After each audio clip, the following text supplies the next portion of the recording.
I'm still pinching myself that we're doing this. This car, I think, represents the very best of what we can achieve.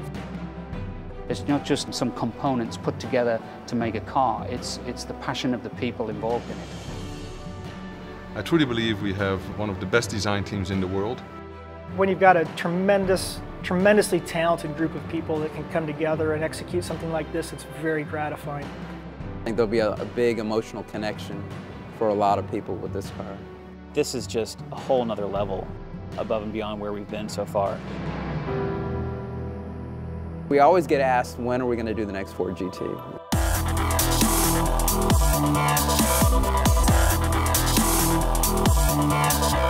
When we were looking at 2016, which is the 50th anniversary of us winning the 24 Hours Le Mans, in fact coming in 1, 2, 3, we really felt it's the 50th anniversary.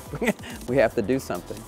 We wanted to create a modern supercar, but we wanted to still hark back in some way to the heritage of Ford Motor Company and the GT. This car is so special to so many different people, and it has such an important legacy that we just couldn't resist doing another version. When we analysed the original GT40, there was some very, very strong key elements that we felt were intrinsic to make sure that when people see this car, it's very obvious what it is. We really have to honor the history of the car, so it's not a place to mess around with history and get too creative.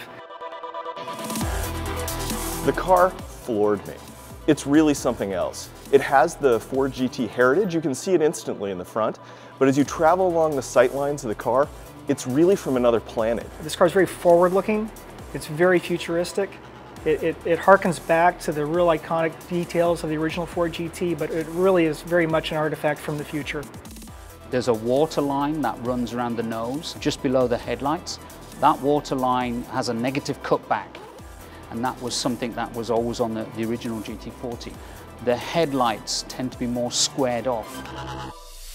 It's not just styled, it's very intentional. Everything is there for a purpose. We're targeting over 600 horsepower, so with this small compact V6, we really have extraordinary power density from this engine.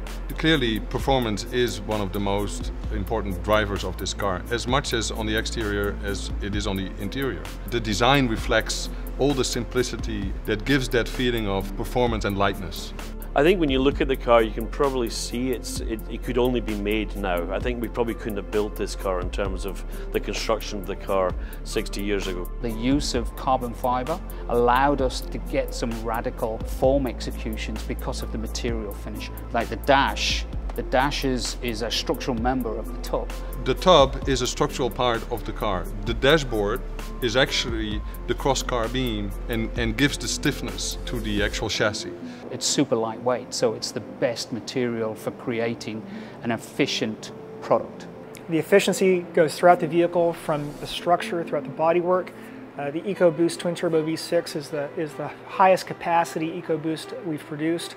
It's pure in its essence. Its primary function is to be a performance car, to go fast. So what you see is a very, very simple interior, but actually everything is readily available for the driver. This car is really pushing many boundaries as a GT car. It's pushing many boundaries as a sports car. And that's where simulation really comes into play. I think the whole concept of gaming is one of those things that is very important in making a connection to customers and creating that real sense of participation in the product and really driving the aspirational nature of the product. With the way video games have evolved and driving simulators have evolved, you get a much more true sense of what the ownership experience is about. You know, way back in the 70s, kids just had a poster on a wall, but it was enough. This beautiful image on the wall was enough to drive a passion.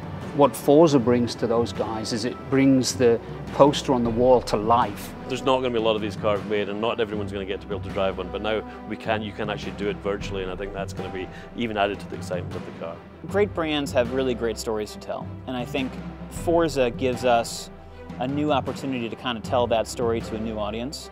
What a cool moment this is. 10 years of Forza anniversary, 50 years since the winning GT40 at Le Mans. The original Ford GT was one of those cars that made us all fall in love with cars to begin with. So to be a part of this and to create a new future legacy for the Ford GT and to continue that, it's extremely exciting.